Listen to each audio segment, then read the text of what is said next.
Welcome back to the News Grid on Al Jazeera. I'm Kamal Santamaria. It is the eve of something called Red Hand Day. That is the international movement against the use of child soldiers. And we're going to be focusing in on South Sudan, where there is, Leah, actually some hope for some of these kids. Yeah, some nice good to hear. news coming out of South Sudan. More than 300 child soldiers were released this week in South Sudan after negotiations between the government and armed groups to free them. It's called the laying down of the gun ceremony, where fighters surrender the kids to the government after years of fighting. This time, 87 girls and 224 boys were set free.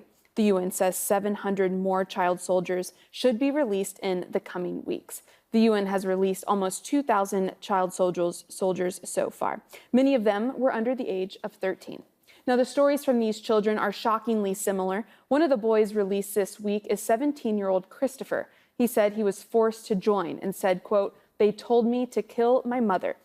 When she came, they told me to shoot her or I'd be killed instead. I had no option. I just asked God to forgive me." The gun Christopher was using jammed and his mother survived. Now that he's free, Christopher said his family has forgiven him. Now, Jamie McIntosh is the Vice President of Programs for World Vision Canada, a group helping many of these child soldiers. He sent us this from Tanzania. Some of these children were just on their way to school when they were abducted and taken in the bush to war for 2 or 3 years, not knowing when they would be able to reunite with their families.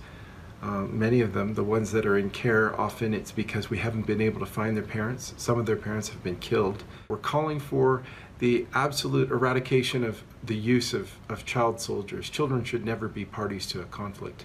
They should be protected, they should be uplifted, they should be cared for.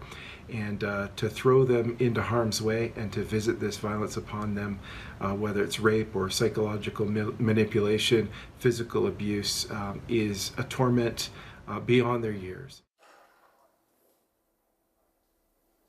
All right, well, let's bring in Vidaso Nsanzu-Gwanko, the Chief of Child Protection at UNICEF South Sudan. You're in Yambio, where the children were released. How do you even begin to reintegrate children into society after they've been psychologically and sexually abused for years?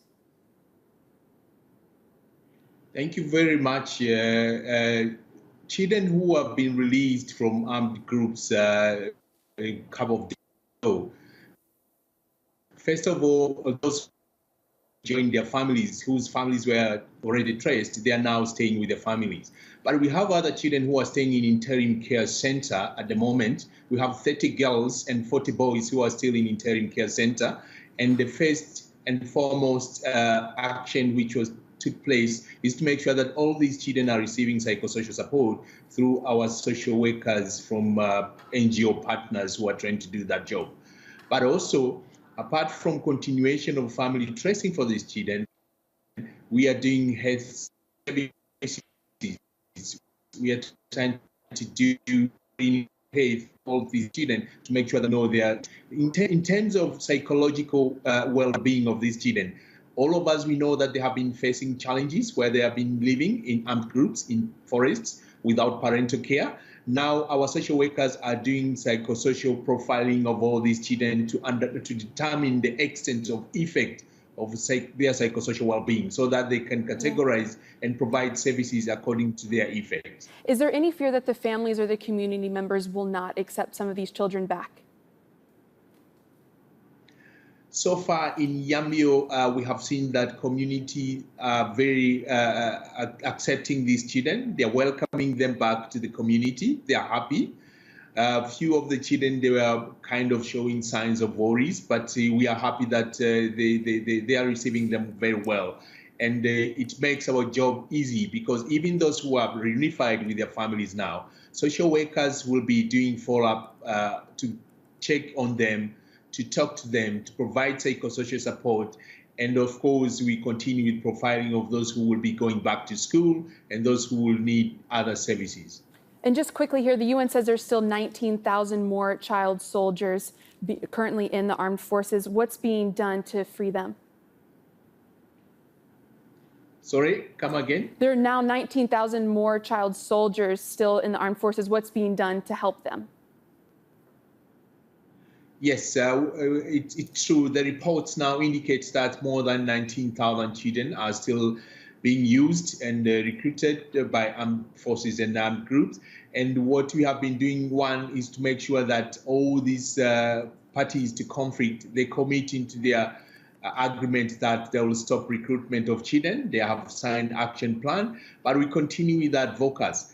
Recently, we have agreed with a number of armed groups to release children, and after Yambio, we'll be continuing to other parts of the country to make sure that children are released. Of course, it's difficult. We still have conflict in South Sudan, and we still receive reports of recruitment.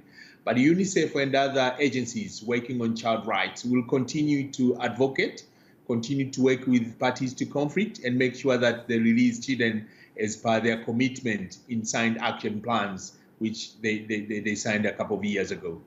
Vadasun Sanzuguanko, the Chief of Child Protection at UNICEF South Sudan, thank you so much for your time. Thank you very much for having me.